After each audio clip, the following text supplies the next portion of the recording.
नवजोत सिंह सिद्धू ने सीएम चन्नी के खिलाफ वही सारे शब्दों और तरीकों का इस्तेमाल किया जिसका इस्तेमाल वे कैप्टन अमरिंदर सिंह के खिलाफ करते आए हैं। हद तो तब हो गई जब चन्नी ने राज्य में बिजली की कीमत कम करने का ऐलान किया तो सिद्धू ने इस ऐलान को चुनावी लॉलीपॉप बता दिया। इसके बाद पंजाब कांग्रेस में सिद्धू के खिलाफ माहौल बनने लगा। हालात ये हैं कि पंजाब की पूरी कैबिनेट अगले कुछ दिनों में दिल्ली जाकर सोनिया गांधी और राहुल गांधी से इस बारे में मांग करेगी कि अब सिद्धू को प्रदेश प्रधान पद से हटा दिया जाए, क्योंकि हालात काफी बिगड़ गए हैं। नई पार्टी के नाम की घोषणा और कांग्रेस से इस्तीफा देने के बाद कैप्टन एक बार फिर से सिद्धू पर हमलावर हैं। तो दूसरी तरफ सीएम चन्नी इतने नाराज बैठे हैं कि उत्तराखंड में भगवान केदारनाथ के दर्शन करने वे सिद्धू के साथ भले ही गए, लेकिन पूरी यात्रा के दौरान दोनों के बीच दूरी बनी रही।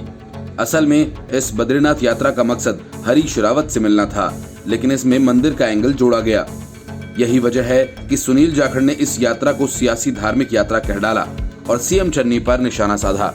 हरीश रावत से मिलने विधानसभा के स्पीकर राणा केपी सिंह और प्रभारी हरीश चौधरी भी साथ गए थे। यात्रा के दौरान चन्नी और सिद्धू के बीच एक गंभीर चुप्पी ने मजबूती से जगह बनाए रखी। मुख्यमंत्री चन्नी की ओर से पंजाब में बिजली की दरें 3 रुपए सस्ती किए जाने के ऐलान की कड़ी आलोचना करते हुए सिद्धू ने इसे जनता को महज लॉलीपॉप करार दिया था। अपनी ही सरकार की इस तरह खुली आलोचना ने न सिर्फ मुख्यमंत्री चन्नी बल्कि पंजाब की पूरी कैबिनेट को नाराज कर दिया। इसके बावजूद सिद्धू और चन्नी पंजाब मामलों के पूर्व प्रभारी हरीश रावत से मिलने पहुंचे। जानकार सूत्रों का ये कहना है कि सीएम चन्नी ने करीब 15 मिनट तक रावत से अकेले में बातचीत की, जिसमें उन्होंने सिद्धू द्वारा बिजली के मुद्दे पर सार्वजनिक तौर पर कराई गई सरकार की किरकिरी का मुद्दा भी उठाया। इस बैठक के बाद रावत ने सिद्धू का नाम लिए बिना कहा कि मौजूदा चुनावी माहौल में किसी भी नेता को अपनी पार्टी के बारे में ऐसी बयानबाजी करना शोभा नहीं देता और ऐसा कोई बयान नहीं आना चाहिए कि सरकार को स्पष्टीकरण देने पर मजबूर होना पड़े। रावत ने ये भी कहा कि वो इस मामले में हाईकमान को जानकारी देंगे। चंडीगढ़ में सिद्धू की बयानबाजी को लेकर कई मंत्री और विधायक नाराज दिखाई दिए। हालांकि ज्यादातर मंत्रियों का ये कहना है कि मुख्यमंत्री इस मामले में अपने स्तर पर कदम उठा रहे हैं और जल्दी ही सारा मामला हाईकमान के समक्ष रखा जाएगा। तब पूरी कैबिनेट मुख्यमंत्री के साथ दिल्ली जाएगी। मंत्रियों ने ये भी बताया कि ये मामला अगले हफ्ते सोनिया गांधी और राहुल गांधी के सामने उठाया जाएगा और सिद्धू को हटाने की मांग की जाएगी। इस दौरान कैबिनेट मंत्री गुरकीरत सिंह कोटली ने कहा कि नवजोत सिंह सिद्धू की बयानबाजी सरकार और पार्टी दोनों ही के लिए उचित नहीं है। उन्होंने कहा कि सरकार जनता से किए वादे को पूरा करने में जुटी है। उन्होंने कहा कि प्रदेश प्रधान होने के नाते सिद्धू का कोई भी बयान पार्टी को नुकसान पहुंचा सकता है, इसलिए उन्हें अपने बयानों पर विचार करना चाहिए। पूर्व पंजाब प्रदेश अध्यक्ष सुनील जाखड़ ने ट्वीट कर चन्नी की केदारनाथ यात्रा पर सवाल उठाए। उन्होंने लिखा कि उत्तराखंड पहुंचकर मुख्यमंत्री चन्नी ने आज सियासी धार्मिक यात्रा की है। सभी को यात्रा पर जाने का हक है, लेकिन सबकी अपनी श्रद्धा, अपनी मंशा होती है। मुख्यमंत्री चन्नी ने उत्तराखंड पहुंचकर अपने राजसी देवता यानी हरीश रावत को मनाने की कोशिश की है। अब देखना यह है कि उनकी ये यात्रा कितनी सफल होती है। Report, news of India. Anil Deshmukh के अंदर जाने और फिर अजीत पवार की 1400 करोड़ की बेनामी प्रॉपर्टी को अटैच किए जाने के बाद अब बीजेपी ने महाविकास अघाड़ी सरकार पर हमले तेज कर दिए हैं। कई मंत्रियों का पर्दाफाश करने वाले बीजेपी नेता किरीट सोमैया ने अब सीधे शरद पवार और उनके परिवार को अपने रडार पर लिया। शरद पवार के दाऊद इब्राहिम से संबंध की बात करने के बाद अब सोमैया ने साफ कहा कि वह दिवाली के बाद 3 मंत्रियों और 3 दामादों के घोटाले को सामने लाएंगे। उन्होंने कहा कि पवार परिवार के दामाद मोहन पाटिल को इतना पैसा कहां से मिला। इसके साथ ही कई और सवाल पूछकर किरीट सोमैया ने पवार परिवार को लपेटे में लिया। सोमैया ने शरद पवार और उद्धव ठाकरे को चुनौती दी कि अगर उनमें हिम्मत है तो वे आगे आएं और जवाब दें। पवार परिवार के दामाद के बाद सोमैया ने राज्य के उप मुख्यमंत्री अजीत पवार पर भी गंभीर आरोप लगाए। उन्होंने कहा कि इनके खाते में बिल्डर्स की ओर से काफी पैसा आ चुका है। अजीत पवार ने वह पैसा कहां ट्रांसफर किया। अजीत पवार ने अपने दामाद, बहन, पत्नी, बेटे और मां के खातों में पैसे जमा कराए हैं। सोमैया ने यह भी आरोप लगाया कि अजीत पवार ने पूरे घोटाले का पैसा उनके परिवार के खाते में जमा कर दिया था। ईडी 19 दिनों से छापेमारी कर रही है। सोमैया ने यह भी दावा किया कि उनके पास 1000 करोड़ रुपए से अधिक की संपत्ति है। शरद पवार के बचाव में संजय राउत सामने आए और कहा कि बीजेपी के लोगों को शर्म आनी चाहिए। संजय राउत ने किरीट सोमैया के उस आरोप का जवाब दिया जिसमें उन्होंने कहा था कि शरद पवार के अंडरवर्ल्ड डॉन दाऊद इब्राहिम के साथ संबंध हैं। शिवसेना नेता ने इस पर जवाब देते हुए कहा कि जिस तरह से महाराष्ट्र की राजनीति चल रही है, एक दूसरे के ऊपर इस तरह की आरोप लगाना, अपने राजनीतिक विरोधी को झूठे मुकदमे में फंसाना और केंद्रीय जांच एजेंसी का दुरुपयोग करना, ऐसा कभी महाराष्ट्र की राजनीति में नहीं हुआ था। ये महाराष्ट्र की राजनीति की परंपरा नहीं है। संजय राउत ने कहा कि अब पवार साहब को भी इसमें घसीट लिया, उनके ऊपर भी आरोप लगाने लगे। बीजेपी के लोगों को शर्म आनी चाहिए कि अपने राजनीतिक हिसाब किताब के लिए शरद पवार जैसे देश के बड़े नेता पर आरोप लगा रहे हैं। क्या दाऊद और दूसरे लोगों के नाम लेते हैं? साथ ही उन्होंने कहा, अगर राजनीति की बात करें तो हमाम में सब नंगे होते हैं। असल में किरीट सोमैया ने मुंबई क्रूज शिप ड्रग्स मामले की जांच कर रहे एनसीबी अधिकारी समीर वानखेड़े का समर्थन करते हुए कहा था कि एनसीपी नेता नवाब मलिक बार बार कह रहे हैं कि समीर के पिता का नाम दाऊद है, जबकि उनके पिता का नाम ज्ञानदेव है। साथ ही उन्होंने सवाल पूछने वाले लहजे में कहा कि शरद पवार से जाकर पूछो कि 1993-94 में दाऊद के साथ प्लेन में कौन बैठा था। क्या शरद पवार इस बात को भूल गए हैं? Bureau report, news of India. Prashant Kishor का एक हाथ ममता बनर्जी के साथ है तो दूसरा गांधी वाड्रा के साथ। इस बात का खुलासा पंजाब के सीएम चरणजीत सिंह चन्नी ने किया है। चन्नी का कहना है कि सोनिया गांधी ने उन्हें चुनावी रणनीति प्रशांत किशोर के साथ शेयर करने का आदेश दिया है। हाल ही में प्रशांत किशोर ने साफ तौर पर कहा था कि राहुल गांधी पीएम मोदी का मुकाबला करने के काबिल नहीं है, क्योंकि उन्हें पीएम मोदी की ताकत का अंदाजा ही नहीं है। उन्होंने यह कहा था कि राहुल गांधी गलतफहमी में जी रहे हैं। उन्हें लगता है कि सत्ता विरोधी लहर आएगी और जनता बीजेपी को उखाड़ फेंकेगी और वे बैठे बिठाए पीएम बन जाएंगे। प्रशांत किशोर ने यह भी कहा था कि विरोधी लहर के गफलत में पड़ने से बचना चाहिए, क्योंकि ऐसी कोई बात नहीं होने वाली। सबसे बड़ी बात उन्होंने यह कही थी कि बीजेपी अगले कई दशकों तक सत्ता के केंद्र में बनी रहेगी। प्रशांत किशोर के इस बयान के बाद कांग्रेस का पूरा अमला जुमला उनके पीछे पड़ गया था। काफी बयानबाजी हुई, लेकिन चन्नी के बयान के बाद यह साफ हो गया कि अंदर से गांधी वाड्रा के तार प्रशांत किशोर से जुड़े हुए हैं और जो हुआ वह सब दिखावटी था।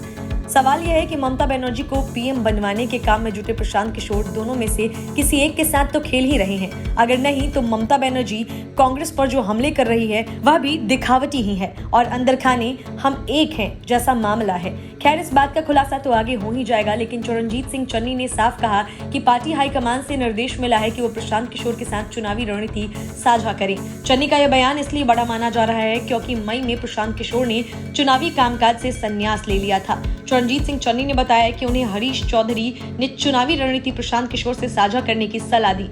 हरीश चौधरी पंजाब कांग्रेस के प्रभारी हैं। चौधरी को कुछ दिन पहले ही हरीश रावत की जगह पंजाब कांग्रेस की जिम्मेदारी सौंपी गई है। चन्नी के इस बयान के बाद ये सवाल भी खड़ा कर दिया गया है, क्या प्रशांत किशोर दोबारा अपने काम पर लौट आए हैं? क्योंकि इस साल मई में पश्चिम बंगाल समेत 5 राज्यों के चुनावी नतीजे सामने आने के बाद उन्होंने संन्यास की घोषणा कर दी थी। उस समय पीके ने अपने इस्तीफे का ऐलान करते हुए कहा था कि अब तक लोग मुझे जिस रोल में देखते आ रहे थे वो मैं अब नहीं निभाऊंगा। जब उनसे यह पूछा गया कि उन्होंने ये फैसला क्यों किया तो उन्होंने बताया कि मैं कभी भी ये काम नहीं करना चाहता था, लेकिन मैं आ गया और मैंने अपने हिस्से का काम कर लिया है। पीके ने बताया कि आई पैक में मेरे से ज्यादा काबिल लोग हैं, वो ज्यादा अच्छा काम करेंगे, इसीलिए मुझे लगा कि अब मुझे ब्रेक ले लेना चाहिए। इतना ही नहीं, उन्होंने पंजाब के पूर्व सीएम कैप्टन अमरिंदर सिंह के प्रधान सलाहकार के पद से भी ब्रेक लेने की बात कहते हुए अगस्त में इस्तीफा दे दिया था। अपना इस्तीफा देते हुए पीके ने कहा था कि वो सक्रिय राजनीति से अस्थायी तौर पर ब्रेक चाहते हैं, इसीलिए उन्हें उनके पद से मुक्त किया जाए। हालांकि वे इस बात पर टिके नहीं और तुरंत ममता बनर्जी के साथ काम करने लगे। Bureau report, news of India. Aryan Khan को क्रूज ड्रग मामले में जमानत मिली, लेकिन जमानत की कई शर्तें हैं। पहली शर्त तो यह है कि आर्यन खान जांच अधिकारी को बिना बताए मुंबई से बाहर नहीं जा सकते। दूसरी शर्त यह है कि आर्यन हर शुक्रवार को एनसीबी दफ्तर में सुबह 11 बजे से 2 बजे के बीच आकर हाजिरी देंगे, किसी दूसरे आरोपी के संपर्क में नहीं रहेंगे, जांच से जुड़ी बातें मीडिया या सोशल मीडिया पे शेयर नहीं कर सकते। आर्यन को अपना पासपोर्ट स्पेशल एनडीपीएस कोर्ट में जमा करना होगा। कोर्ट की इजाजत के बिना देश से बाहर नहीं जा सकते हैं। अगर किसी भी शर्त का उल्लंघन होता है तो एनसीबी विशेष न्यायाधीश के पास आवेदन की हकदार होगी। मतलब ये कि आर्यन आरोपों से बरी नहीं हुए हैं, लेकिन दिलचस्प ये है कि कांग्रेस के पूर्व और फिर से बनने वाले अध्यक्ष राहुल गांधी तो पहले ही दिन से शाहरुख खान के नशेड़ी बेटे के समर्थन में खड़े थे। इसके लिए राहुल गांधी ने बकायदा शाहरुख खान को चिट्ठी भी लिखी थी। सूत्र बताते हैं कि राहुल गांधी ने यह चिट्ठी तब लिखी जब आर्यन हिरासत में थे। आर्यन खान की जमानत के लिए खासी मशक्कत करनी पड़ी थी, लेकिन राहुल गांधी बिना अदालत के फैसले और बिना जांच के वोट बैंक की सियासत करने लगे। सूत्रों का कहना है कि राहुल गांधी ने अपने पत्र में शाहरुख खान को लिखा कि देश आपके साथ है। बॉम्बे हाईकोर्ट ने आर्यन खान को बेल देने का फैसला किया था। 2 अक्टूबर को जब एनसीबी ने क्रूज पर छापा मारा था तो आर्यन खान, उनके दोस्त अरबाज और मुनमुन को पकड़ा था। सेशन कोर्ट ने 2 बार आर्यन की जमानत याचिका खारिज की थी। 3 बार कोशिश करने के बाद आर्यन खान के वकील उनकी जमानत कराने में सफल हो पाए थे। ड्रग्स केस में आर्यन का नाम आने के बाद बॉलीवुड के कई नामी सेलिब्रिटीज आर्यन खान के समर्थन में खड़े हो गए थे। महाराष्ट्र सरकार में मंत्री नवाब मलिक तो लगातार एनसीबी के जोनल डायरेक्टर समीर वानखेड़े पर इल्जामों की झड़ी लगाती रही हैं। उगाही से लेकर महंगे कपड़े के शौक और दलित बनकर नौकरी पाने के आरोप मालिक वानखेड़े पर लगा चुके हैं। साथ ही वानखेड़े पर बॉलीवुड को टारगेट करने का भी आरोप लगा है। जब आर्यन खान 30 अक्टूबर को अपने घर जमानत पर रिहा होकर पहुंचे तो फैंस ने जमकर जश्न मनाया था। शाहरुख खान अपने काफिले के साथ आर्यन खान को लेने खुद आर्थर रोड जेल पहुंचे थे। 22 दिन आर्यन खान को मुंबई के आर्थर रोड जेल में काटने पड़े थे। Bureau report, news of India. Congress से इस्तीफा देने और अपनी नई पार्टी के नाम का ऐलान करके कैप्टन अमरिंदर सिंह ने कांग्रेस में खलबली मचा दी। हालात ये हैं कि कैप्टन के इस्तीफे के तुरंत बाद कांग्रेस कोर कमेटी की मीटिंग बुला ली गई और देर रात तक कैप्टन से बचने के तरीकों पर चर्चा की गई। लेकिन वक्त बीता भी नहीं कि कैप्टन अमरिंदर सिंह ने एक और नया धमाका कर दिया। कैप्टन ने कहा कि वे अवैध खनन में शामिल मंत्रियों और विधायकों को बेनकाब करेंगे। जाहिर है कैप्टन के इस कदम के बाद कांग्रेस में अफरा तफरी मचेगी और यही कैप्टन चाहते भी हैं। दरअसल अपने इस्तीफे में कैप्टन ने कई मुद्दे उठाए और कई खुलासे किए, जिनमें से एक है अवैध खनन का खुलासा। उन्होंने लिखा कि अवैध खनन में कांग्रेस के कई मंत्री और विधायक भी शामिल थे। हालांकि कैप्टन ने अभी इन मंत्रियों और विधायकों के नाम जानबूझकर नहीं बताए। उन्होंने कहा कि पार्टी के हितों को ध्यान में रखते हुए मैंने उनके नाम उजागर नहीं किए ताकि कांग्रेस को शर्मिंदगी का सामना न करना पड़े। इसके साथ ही कैप्टन अमरिंदर सिंह ने भी इस बात के संकेत दिए कि आने वाले समय में वह अवैध रेत के काम में लिप्त मंत्रियों और विधायकों के नामों की घोषणा कर सकते हैं। कैप्टन ने कहा कि वह ऐसे नामों को सार्वजनिक करने की इच्छा रखते हैं। इस साल जुलाई में शिरोमणि अकाली दल के प्रमुख सुखबीर बादल ने पंजाब के तत्कालीन खनन और भू विज्ञान मंत्री सुखबिंदर सरकारिया और संतोख सिंह भलाईपुर सहित पार्टी के 5 विधायकों के खिलाफ अवैध खनन की शिकायत दर्ज कराई गई थी। ये शिकायत बादल ने ब्यास पुलिस स्टेशन में दर्ज करवाई थी। बादल ने आरोप लगाया था कि पंजाब में ब्यास नदी के निकट अवैध खनन किया जा रहा था। हालांकि राज्य के खनन विभाग ने इस आरोप को सिरे से खारिज कर दिया था। बादल ने दावा किया था कि राष्ट्रीय हरित अधिकरण के अनुसार किसी पुल के 5 किलोमीटर के अंदर खनन गतिविधियां नहीं की जा सकती, लेकिन इस मामले में 1 किलोमीटर की ही दूरी पर रेत खनन किया जा रहा है। विपक्षी आम आदमी पार्टी ने भी मुख्यमंत्री चरणजीत सिंह चन्नी पर खनन माफिया को खुली छूट देने का आरोप लगाया था। विपक्ष के नेता हरपाल चीमा ने कहा कि पंजाब कांग्रेस के प्रमुख नवजोत सिद्धू ने खनन माफिया पर अपना रुख बदल दिया है और मुख्यमंत्री चन्नी ने अवैध खनन में शामिल लोगों को खुली छूट दे दी है। विपक्षी दलों ने कपूरथला के विधायक राणा गुरकीरत सिंह का भी मुद्दा उठाया, जिन्हें हाल ही में दूसरी बार कैबिनेट मंत्री बनाया गया। दरअसल राणा गुरजीत सिंह को खनन घोटाले में कथित संलिप्तता के बाद जनवरी 2018 में कैप्टन अमरिंदर सिंह के मंत्रिमंडल से हटा दिया गया था। Bureau report, news of India. Anil Deshmukh के गिरफ्तार होने और अजीत पवार की बेनामी प्रॉपर्टी के अटैच होने के बाद महाराष्ट्र की एमवीए सरकार की मुसीबतें खत्म होती नहीं दिखती, क्योंकि बीजेपी ने अब ताबड़तोड़ खुलासे करने शुरू कर दिए हैं।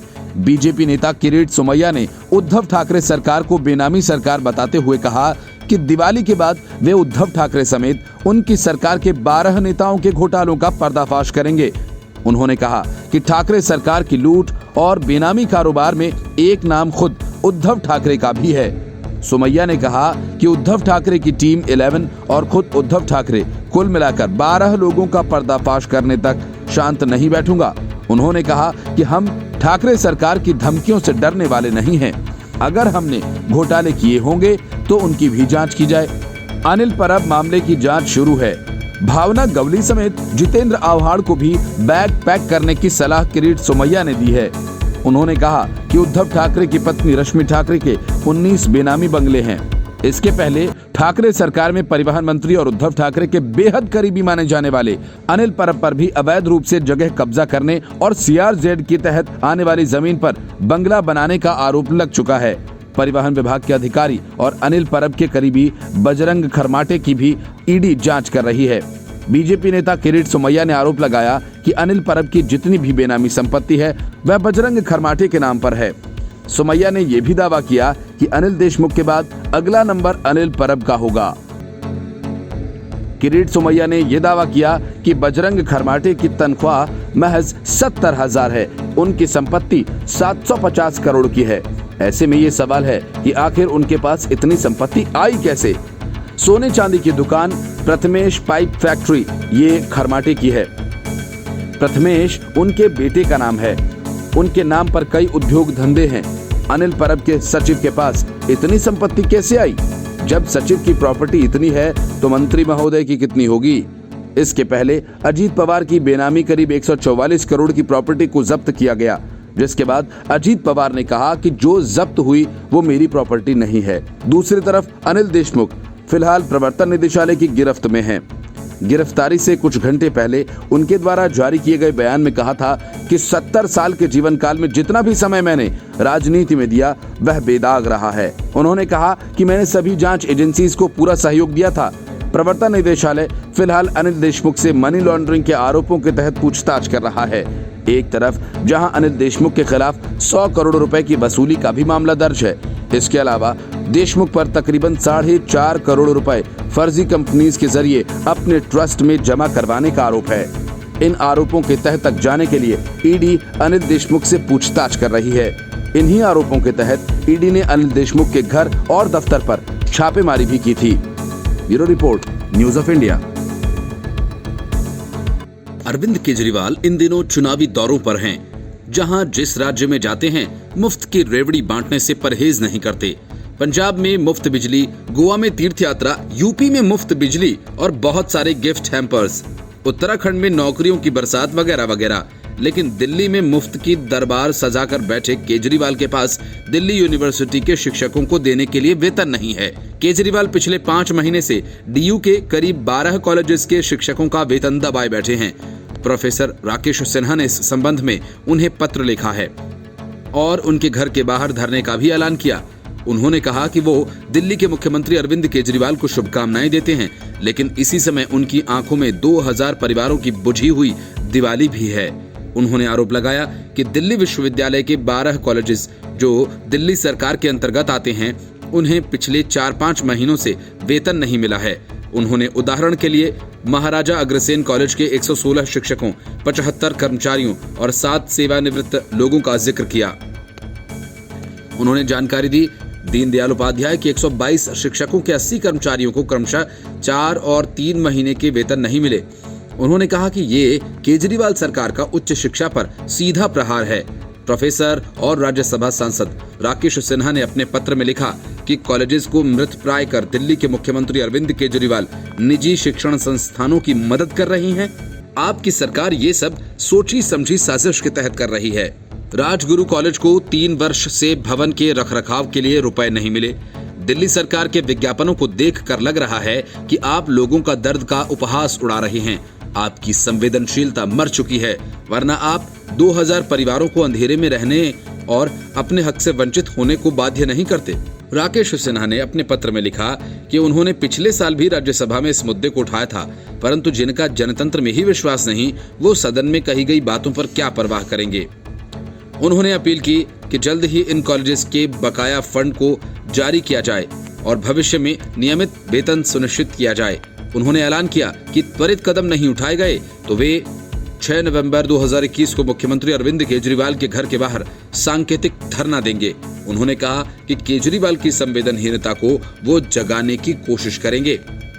बता दें कि दिल्ली गवर्नमेंट टीचर्स एसोसिएशन यानी डूटा भी दिल्ली सरकार द्वारा फंडेड कॉलेजेस के शिक्षकों को समय पर वेतन न मिलने से नाराज है। साथ ही कॉलेजेस को ग्रांट देने का जो उन्होंने वादा किया था उसे भी पूरा नहीं किया गया। त्योहारों के मौसम में रुपए न मिलने के कारण शिक्षकों के परिवारों को खासी परेशानी हो रही है। शिक्षकों का कहना है कि वो पहले से ही कोरोना की मार झेल रहे हैं।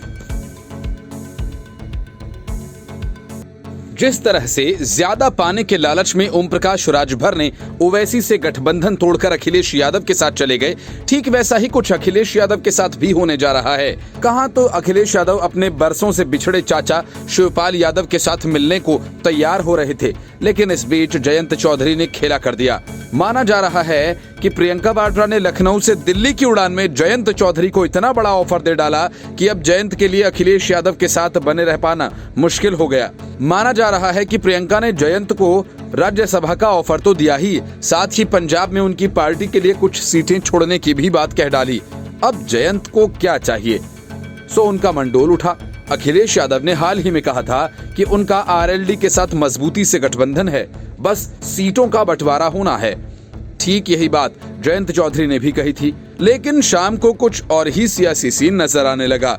दिल्ली लौटते समय जयंत ने फ्लाइट छोड़ दी, जिससे अखिलेश यादव भी दिल्ली जा रहे थे। उसके बजाय वे कांग्रेस के निजी विमान में प्रियंका गांधी, भूपेश बघेल, दीपेंद्र हुड्डा के साथ दिल्ली रवाना हुए। इससे पहले प्रियंका के साथ लखनऊ हवाई अड्डे पर भी काफी देर तक जयंत की बातचीत हुई। कांग्रेस ने इस मुलाकात में जयंत को नया ऑफर दिया। यूपी के साथ पंजाब में भी विधानसभा चुनाव होने हैं। ऐसे में ये कहा गया कि रालोद को पंजाब में कांग्रेस कुछ मजबूत सीटें देगी।